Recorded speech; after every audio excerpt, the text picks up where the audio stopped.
Quando eu conversei com o Paulo Guedes, depois de algum tempo, eu falei qual seria a missão, se ele tinha como cumpri-la. Nós queremos inflação baixa, um dólar compatível, uma taxa de juros também, queremos criar mais empregos, desburocratizar, desregulamentar. Eu joguei na mesa. Paulo, tem como resolver esse assunto? Ele falou, tem.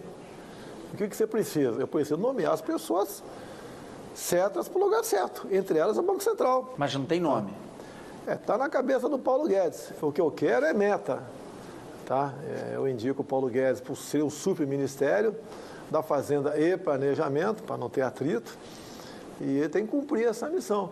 Mais ainda, Paulo, estamos chegando a 4 trilhões nessa dívida interna. Como é que você diminui isso? Como é que você arrecada mais sem aumentar impostos? Ele falou, de imediato está descartado o aumento de impostos, até pela curva de Laffer, entre outras coisas a mais. E ele está disposto e tem trabalhado nesse sentido. A gente tem só em 2018 141 bilhões de dívida pública. O senhor tem dito que não vai aumentar impostos, mas disse também que quer isentar quem ganha até 5 salários mínimos. Alguns especialistas dizem, olha, a conta não fecha. Como fechar uma conta como essa? Mais ainda, nós vamos reduzir impostos dos empresários. A Inglaterra, 20 e poucos anos atrás, fez isso. O Trump fez também. Eu sei que são economias diferentes. Mas se você conseguir, ao desregulamentar, ao desburocratizar, você vai ampliar a base de empregados na formalidade. Mas isso não é imediato. Não é imediato, mas é um preço que nós temos que pagar. Você não pode falar em aumentar imposto. Ninguém hoje em dia quer empregar ninguém. Ninguém quer investir. O cara quer investir no Brasil para produzir o quê? Para vender para quem? Nós chegamos nesse ponto e ele negocia com o mercado. A questão de que nós pagamos um plano Marshall por ano de juros. Paulo, como é que dá para negociar com o mercado? Porque ele que vai negociar, que não vai ter canetaço da parte dele, nem a minha vontade, né, querer prevalecer, até porque eu não sou economista. Agora, o que ele quer? Quer liberdade para trabalhar. E eu dei as metas. Igual a questão do Banco Central, independente, né, independente politicamente. Mas tem que cumprir suas metas. Algum nome do Banco Central já chegou a comentar com o senhor? Já pede reservas, até porque se divulgar nomes antes, né, como acontece quando algumas pessoas falam que estão comigo, sofre perseguições e retaliações. Onyx Lorenzoni será o seu ministro da Casa Civil? No que depender de mim, sim. Há 3 anos eu conversei com ele, eu estava ainda engatinhando na questão da candidatura a presidente, e há 2 anos ele entrou nessa briga. E ele conseguiu fazer quase 10 reuniões, eu sempre presente, chegamos a juntar ao total 122 parlamentares que aceitaram a nossa proposta. Eu botei na mesa. O que nós temos que fazer? Algumas pequenas mudanças na Constituição, mudanças na legislação, para, por exemplo, atender o homem do campo. O homem do campo é tido como alguém que faz coisa errada, prejudica o meio ambiente. Não, o homem do campo quer uma retaguarda jurídica, a garantia jurídica que hoje a terra é dele.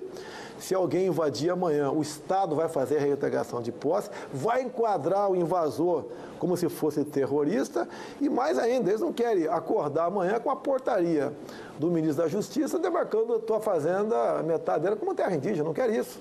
Então, o campo precisa disso e outras coisas. Infraestrutura, acabar com o fim da indústria da multa, ICMBio e IBAMA, parte dos fiscais vão para o campo para multar os caras, e prejudicando quem quer produzir. Então, isso tudo, no final, nessa reunião com parlamentares, bancada evangélica, bancada católica, o pessoal da segurança, do turismo, nós buscamos todo mundo na Câmara. E hoje em dia, conversado a palavra, temos 350 parlamentares. A última grande grupo de parlamentares que fecharam comigo foi a bancada do campo. Reforma política, não adianta você falar que quer isso ou quer aquilo, quem depende é o parlamento, não passa pela vontade do presidente. Pretendemos fazer uma mini reforma política, entre elas, um sistema de votação que permita que seja auditada para acabar com a neura, né, ou com o fantasma de fraude. A reforma política passa por aí. Quando você fala na questão do campo, nós temos que tipificar as ações do MST como terrorismo. Eles não produzem nada, produzem apenas terror, levam insegurança ao campo. Devemos, por exemplo, para acabar com a briga do Ministério do Meio Ambiente com a Agricultura, nós vamos fundir esses ministérios, Agricultura e Meio Ambiente. Não pode ter esse ativismo xiita ambiental no Brasil. nós devemos botar um ponto final na indústria das demarcações de terras indígenas. E estive várias vezes com lideranças, ao longo de 4 anos, indígenas pelo Brasil. O índio não quer ser latifundiário, ele quer ser uma pessoa que use a tua terra, que ele possa arrendar a tua terra, ele possa fazer negócio com a tua terra, ele quer energia elétrica para não se desgastar mais na casa de farinha, ele quer um dentista para arrancar o toco da tua boca, um médico para atendê-lo. Ele é um ser humano igual a nós, não quer continuar sendo usado, tá, para políticas que não interessam para o desenvolvimento do Brasil, como, por exemplo, existe em Roraima. O senhor quer propor início de governo, caso eleito, a redução da maioridade penal? Sim, está na minha proposta, né? E que eu tenho conversado com 16 anos. Talvez te bote 17. Porque se botar 16, você pode não aprovar. Como na Câmara, para você aprovar 16, foi uma forma intermediária, ou seja, só seria julgado como adulto, menor de 16 anos de idade, cometesse estupro, por exemplo. Foi para o Senado e parou. A nossa proposta é passar para 17, o futuro governo passa para 16, vai devagar que você chega lá. Isso está no nosso planejamento e em torno de 90% da população quer a diminuição da maioridade penal. Se passar para 17 é um grande negócio. Quando você fala em segurança, o policial militar, eu falo pelo Rio de Janeiro que eu mais conheço, ele teme muito mais o capa preta, quem vai julgá-lo, do que um bandido com a ponto .50 em cima do morro. Você não pode pagar uma missão para um policial fazer uma busca em apreensão ou resgatar um colega detido de madrugada, onde vai haver troca de tiro. No dia seguinte aparece gente morta com 3, 4 tiros, você condená-lo por excesso, porque mais de 2 tiros é excesso. O policial, após cumprir a missão, tem que ser condecorado e não processado. Isso entra, você mexer no Código Penal, chama-se excludente de ilicitude, que valeria para o policial e para quem está nos assistindo também. Não pode um cara entrar na tua casa, vai que você tem a sorte de ter uma arma, que é quase impossível ter uma arma de fogo em casa. Você dá 15 tiros no cara, no desespero, pega 5 na canela. Você é condenado por tentativa de homicídio e o cara que entrou na tua casa vai ser julgado por invasão do domicílio, a pena menor do que a tua. Nós temos que mudar isso. Quem está ao lado da lei, com excludente de ilicitude, ele responde, mas não tem punição. Porte de arma também é um projeto como prioridade num eventual início de governo, tendo, como o senhor diz, uma maioria no Congresso? Vamos separar porte e posse. A posse de arma de fogo tem que ser um direito do cidadão de bem.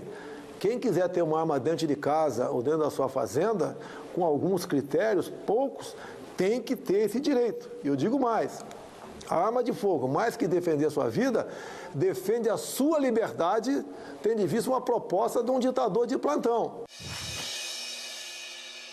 Nós temos em torno de 150 estatais. Eu falei, as que dão prejuízo, nós temos que imediatamente partir para privatizar ou até mesmo extinguir. Seria mais de 50. Para mim, energia elétrica, a gente não vai mexer. Até converso com o Paulo Guedes. O que dá errado lá? É a indicação política, que leva à ineficiência e à corrupção. Nós vamos indicar as pessoas para compor isso. Você não pode, quando você vai privatizar, por exemplo, você vai privatizar para qualquer capital do mundo, a China não está comprando no Brasil, a China está comprando o Brasil. Você vai deixar a nossa energia na mão do chinês? É a mesma coisa. Suponha que você tem um galinheiro no fundo da tua casa e viva dele. Então você vende todo dia aí ovos e algumas galinhas. Quando você vende aquilo, privatiza, você não vai ter a garantia no final de semana de comer um ovo cozido. Nós vamos deixar a energia na mão de terceiros. Mas nada, nem distribuição? Você pode conversar sobre distribuição, até porque... Não geração? Na geração não, de jeito nenhum. Petrobras? A Petrobras, o miolo dela tem que ser conservado. Agora, olha só. O que é o miolo dela? Olha só. Nós não temos recursos para explorar o pré-sal. Arrebentaram com a Petrobras. E daqui 20, 25, 30 anos, a energia será outra. O refino, você pode, no meu entender, dá para você privatizar. Agora, mesmo privatizando algumas coisas, tem que ver um modelo. A exploração não.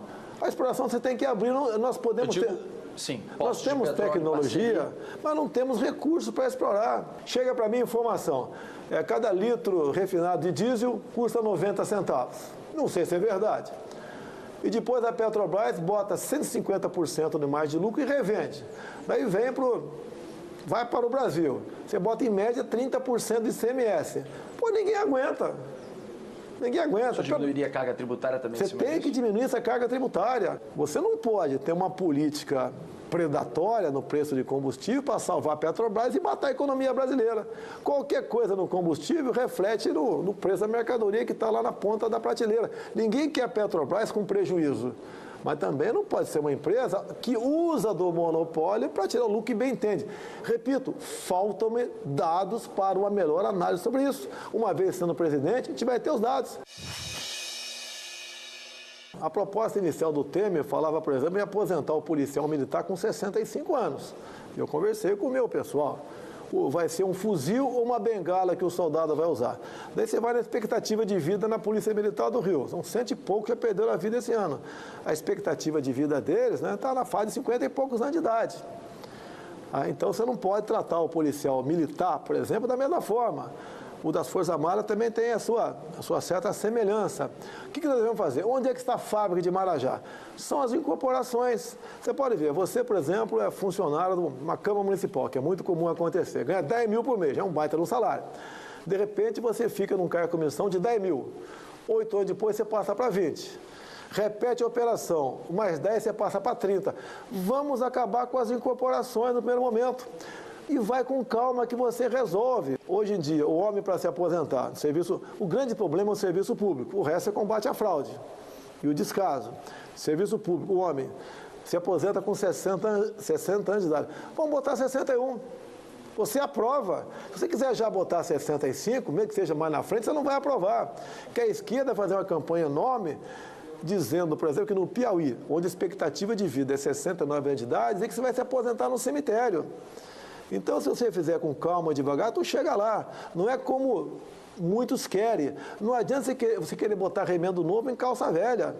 Então, dá para você tratar desses assuntos vagarosamente. Obrigado, candidato. Até a próxima.